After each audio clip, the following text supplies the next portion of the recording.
삼성전자와 SK하이닉스가 고점에서 30, 40%씩 조정을 받는 동안 어떤 회사는 그냥 반토막이 났습니다. 올해 5월만 해도 13만 원을 넘겼던 주가가 지금은 6만 원대까지 내려앉았어요. 정확히 절반이 지워진 겁니다. 그런데 여러분, 진짜 이상한 건 따로 있어요. 그 반토막이 나는 동안 이 회사에서 악재라고 부를 만한 소식이 단 하나도 나오지 않았습니다. 실적이 무너진 것도 아니고 수주가 끊긴 것도 아니에요. 오히려 정반대였습니다. 지난해 수주는 창사 이래 최대를 찍었고 올해 1분기 신규 수주는 1년 전보다 60% 넘게 늘었거든요. 회사의 숫자는 더 좋아지는데 가격표만 절반이 지워진 회사 두산 에너빌리티 이야기입니다. 자, 그럼 시장은 왜 같은 시기에 반도체는 다시 주워 담고 이 회사는 창밖으로 던져버렸을까요? 오늘은 그 격차 하나를 천천히 따라가 보겠습니다. 먼저 하나 짚고 갈게요. 이건 단순히 어떤 주식이 싸졌다는 이야기가 아닙니다. 훨씬 더 큰 그림. 그러니까 지금 전 세계가 돈을 쏟아붓고 있는 인공지능이라는 산업이 사실은 두 개의 다른 얼굴을 가지고 있다는 이야기예요. 인공지능에는 크게 두 가지가 필요합니다. 하나는 계산을 하는 반도체고 다른 하나는 그 반도체를 돌릴 전기예요. 인공지능 시대의 진짜 전쟁은 사실 두 곳에서 동시에 벌어지고 있어요. 칩을 누가 더 잘 만드느냐 하는 전쟁, 그리고 그 칩을 돌릴 전기를 누가 확보하느냐 하는 전쟁입니다. 그리고 한국은 놀랍게도 이 두 개를 다 만드는 세계에서 몇 안 되는 나라예요. 그런데 시장은 이 둘을 완전히 다르게 대접하고 있습니다. 오늘 이 격차를 세 겹으로 벗겨보겠습니다. 첫째, 반도체는 왜 다시 샀나? 둘째, 전력 설비는 왜 던졌나? 셋째, 그 뒤에 숨어있는 진짜 이야기는 무엇인가? 하나씩 가보죠. 먼저 반도체입니다. 올해 상반기 삼성전자와 하이닉스도 만만치 않게 흔들렸어요. 고점에서 3분의 1 넘게 빠진 구간이 있었으니까요. 그런데 이 조정은 성격이 좀 달랐습니다. 회사가 잘못해서 빠진 게 아니라 금리 걱정과 유동성 걱정, 그러니까 시장 전체의 분위기 때문에 눌린 거였거든요. 회사 자체의 이야기는 오히려 좋아지고 있었어요. 한번 생각해 보세요.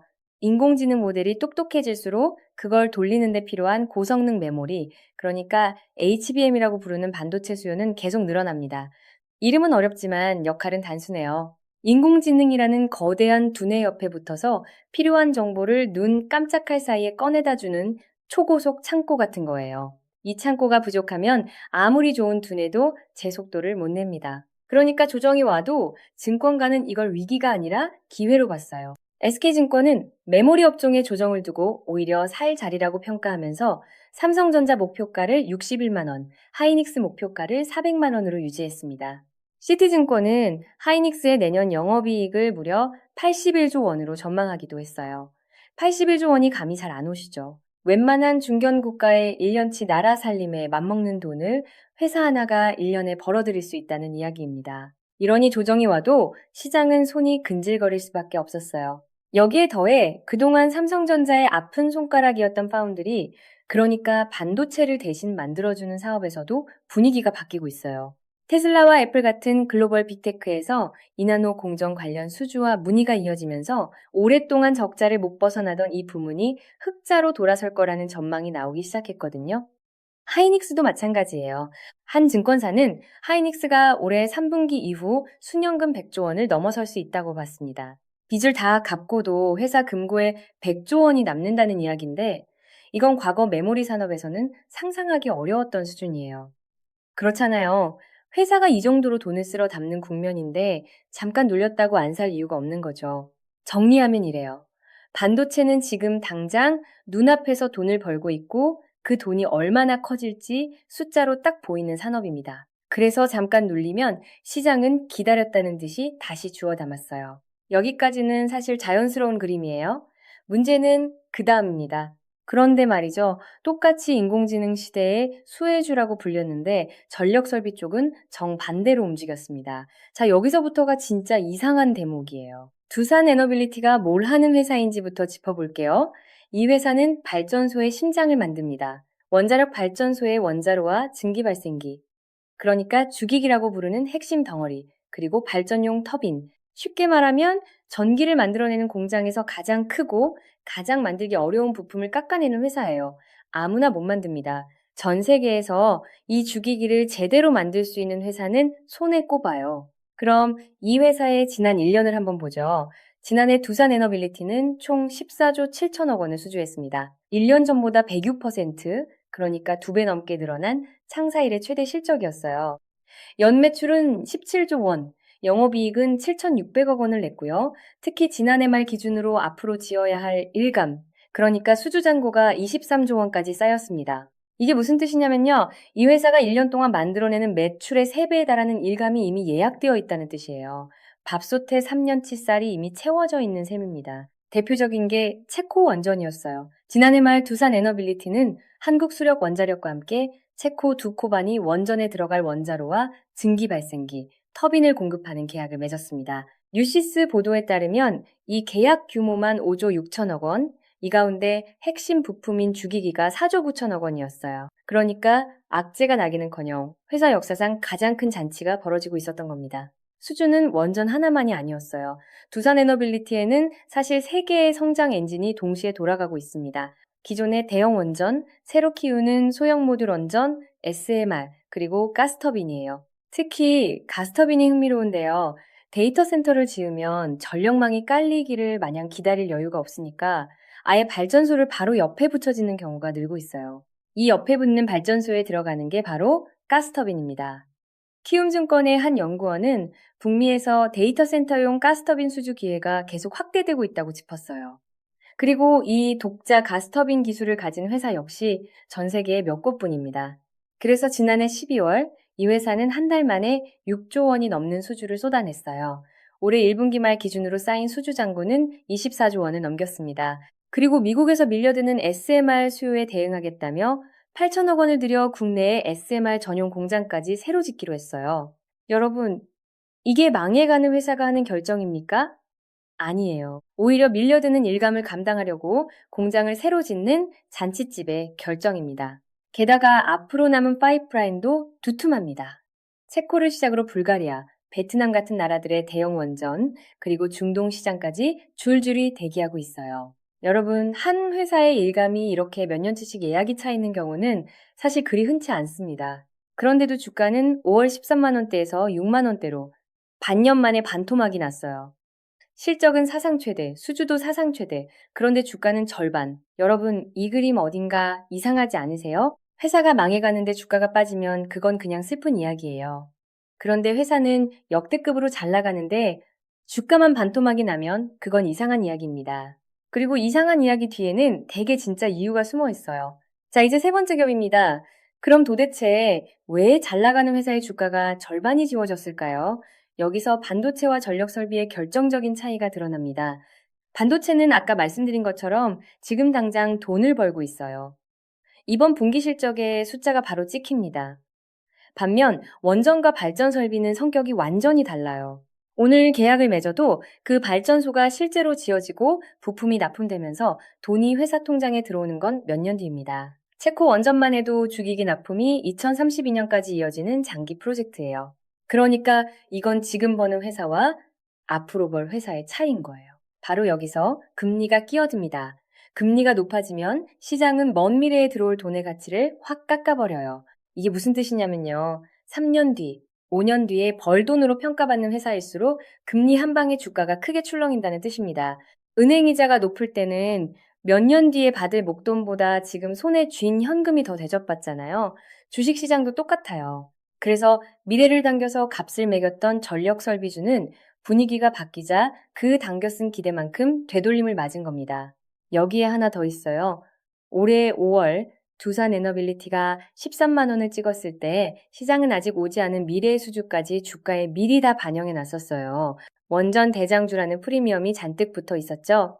그런데 시장이 스토리보다 실적 확인을 요구하는 국면으로 바뀌면서 그 프리미엄이 빠진 겁니다. 실제로 흥미로운 장면이 하나 있었어요. 뉴스페이스 보도에 따르면 주가가 흔들리던 올해 3월, 이 회사 임원 5명과 회장이 오히려 10만 원이 넘는 가격에 자기 회사 주식을 사들였습니다. 안에 있는 사람들은 지금 가격이 회사의 진짜 값보다 싸다고 봤다는 신호로 익혔죠. 한번 떠올려 보세요. 한국은 이미 아랍에미리트 바라카에 대형 원전을 지어서 가동까지 시킨 나라예요. 원전을 수출해서 실제로 완공해본 세계에서 몇 안 되는 나라 중 하나입니다. 그러니 이 회사가 가진 기술과 트랙 레코드 자체가 어디로 사라진 게 아니었어요. 사라진 건 오직 5월에 잔뜩 끼어있던 기대감의 거품뿐이었습니다. 그렇잖아요. 회사의 실력은 그대로인데 시장의 기분만 바뀐 거예요. 그런데 여기서 진짜 핵심이 하나 더 있어요. 시장이 전력 설비를 던지는 그 순간에도 이 산업의 밑바탕은 오히려 점점 더 단단해지고 있었다는 겁니다. 그리고 그 이유가 바로 반도체를 그렇게 뜨겁게 만든 것과 똑같은 것이었어요. 인공지능입니다. 여기서 잠깐 숫자 하나만 보고 가시죠. 국제에너지기구 IEA가 지난해 내놓은 보고서에 따르면 전 세계 데이터 센터가 쓰는 전기가 2024년 415테라와트시에서 2030년이면 945테라와트시로 2배 넘게 늘어납니다. 테라와트시라는 단위가 어렵죠. 쉽게 말하면 이렇습니다. 인공지능 데이터 센터가 6년 뒤에 쓸 전기의 양이 일본이라는 나라 전체가 1년 동안 쓰는 전기와 맞먹는다는 뜻이에요. 나라 하나가 통째로 매달려도 감당할까 말까 한 전기를 오로지 인공지능을 돌리는 데만 쏟아붓게 된다는 겁니다. 이게 얼마나 무서운 숫자냐면요. IEA는 2030년이 되면 미국이 데이터를 처리하는 데 쓰는 전기가 알루미늄과 철강, 시멘트와 화학 같은 에너지를 가장 많이 잡아먹는 제조업 전체를 합친 것보다 더 많아질 거라고 봤어요. 한 나라의 중공업을 통째로 돌리는 것보다 인공지능 하나를 돌리는데 전기가 더 든다는 겁니다. 상상이 되세요? 여러분 한번 떠올려 보세요. 인공지능은 두뇌만 있다고 굴러가지 않아요. 그 두뇌를 24시간 깨어있게 하려면 상상도 못할 양의 전기가 끊김없이 들어와야 합니다. 미국에서는 이미 데이터 센터가 앞으로 늘어날 전체 전력 수요의 절반 가까이를 잡아먹을 거라는 전망까지 나왔어요. 그러니 결국 인공지능 경쟁은 어느 순간 전기 확보 경쟁으로 넘어갈 수밖에 없습니다. 그럼 그 전기를 안정적으로 그것도 탄소 배출 없이 대량으로 만들어내는 방법이 뭘까요? 다시 원자력이 소환됩니다.